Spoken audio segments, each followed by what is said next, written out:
what I'm making for the Game Dev TV Game Jam 2024. Little game called Jindabyne.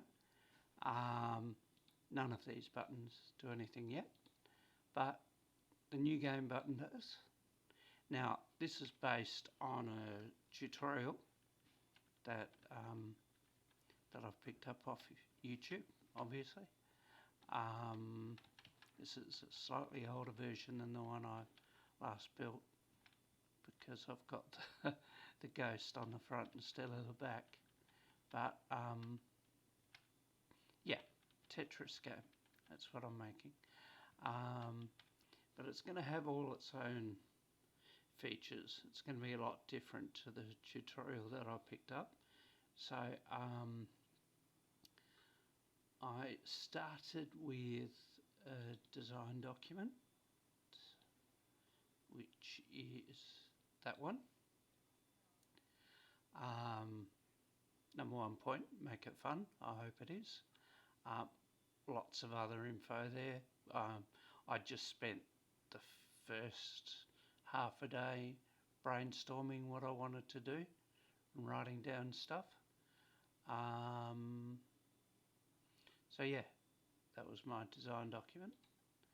Then from that I did a bit of a layout document. So that's my layout document.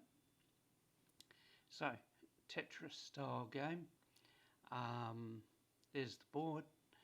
I want to be able to select pieces from here, and based on which one you select, like you get 5 points if you use that one, 4 for this one, 3, 2, 1, etc. If you put them on, so you select one and then that one comes into the game and then you play it, and etc, etc. So there'll be a score. There'll be bonus scores. Every time you make a line, it's going to reset a little, probably 60-second timer. If you make another line within the next 60 seconds, any time remaining will go onto your score. As I said, you get scores for these as well. Be a high score table, be a last stand feature. The theme for the Game Jam is last stand. So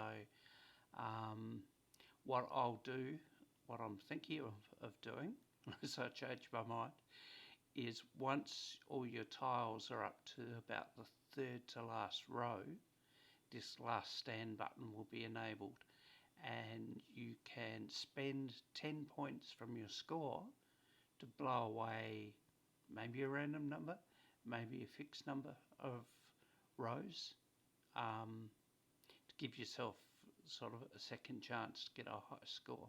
So that'll be the last stand feature, which brings it into theme with the Game Jam.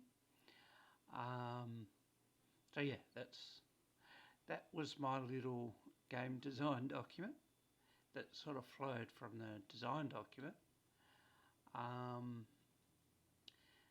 And the other one I've done since then, since implementing most of this sort of tutorial Tetris thing, is I've worked out what I want to do in addition to the basic one, so that rather than it just being copying someone else's tutorial, actually turning it into my own game. So coding stuff, I want to spawn 5 pieces in the tile chooser down the bottom, like I was showing you on that diagram.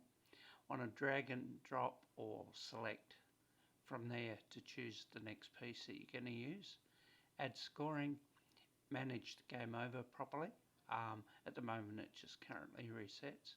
The last stand button, add some bonus pieces. So yeah, what I also want to do is randomly spawn a couple of 1x1 squares when the game starts.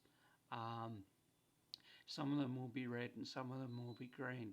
And if you fully surround a green one, it blows away 1 to a couple of rows. If you fully surround a red one, it will just dump more pieces on top. So that's the idea. high score table, 60-second timer that resets when you make a row. Yeah, I talked about that already. And then I've got all the, what I'd call the easy stuff, because I know how to do it. Add the story, how to play screen, credit screen, settings screen. Probably just for music at this stage, or sound and music. Add lots of sounds to the game, add music to the game. And then the maybe if I've got time stuff is at certain score levels you might be able to buy a bonus 1x1 square to put on the screen, which will allow you to randomly blow away more. Modify the board size, maybe have a play test and play with that. Make better pixel art, possibly. Animate tiles, possibly. All the things I'll play with if I've got time, but yeah, the scope's pretty big already. Anyway, so that is just a brief overview of what I'm planning to make, and leave it at that. Thank you.